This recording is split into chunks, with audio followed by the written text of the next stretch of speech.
انا وعدتكم ان الاعلان بتاع جامعه عين شمس اللي هو كان في معهد دراسات عليا للطفوله، اللي احنا كنا قلنا ان في يعني شيء من عدم تكافؤ الفرص، وكان في شيء من التجاوزات. رئيس الجامعه انا افكركم باللي حصل، ان هو راجل جنه وابدى استعداده ان هو يعيد الامور لنصابها لما لقى ان الاقسام فعلا ما شاركتش او عايزه لها مواصفات خاصه، والمواصفات اللي كانت مطلوبه مش متوافقه مع متطلبات الاقسام. وعين الدكتور علي عبد العزيز اللي هو نائب رئيس الجامعه للدراسات والبحوث اللي هو المعهد بيتبعه، ان هو يجي يقعد معانا، كلف ان هو يقعد معانا مع الوكلاء ورؤساء الاقسام، ونقعد لجنه والعميد طبعا، ونقعد لجنه ونقول نعمل ايه.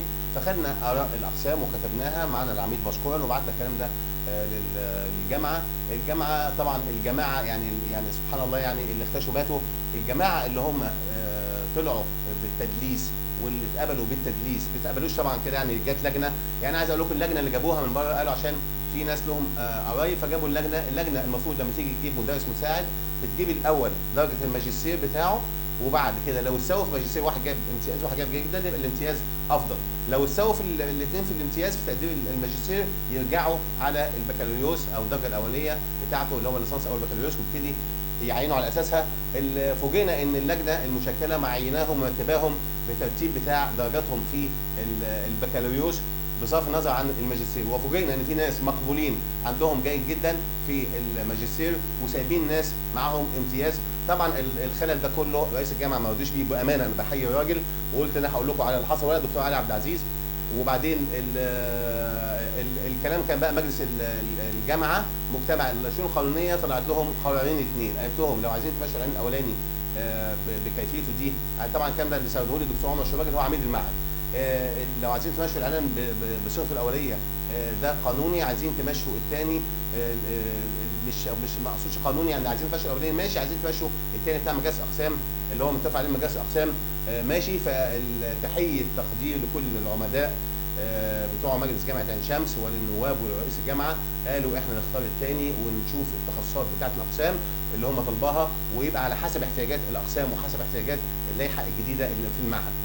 فالدكتور عمر شباجي قال لهم ان بعض الناس اللي هم قابلين بالموضوع الاولاني دوت، اللي هو يعني كانوا قالوا ان هو اللجنه قالت ان هم دول اللي قابلين بيرفعوا قضايا.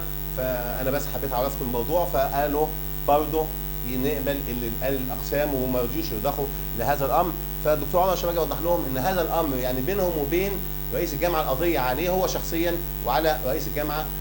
فساعات رئيس الجامعه رد عليه وقال له، طبعا الكلام ده كله الدكتور عمر حكاه لي يعني، قال له ان لم يعين احد، واحنا مش هنعين حد ضد الاقسام بتاعته ولا احتياجات الاقسام، واحنا ما رضيناش لحد ولا حد اتعين عشان يرفعوا قضيه يعملوا اللي هم عايزين يعملوه، المهم الصح يمشي.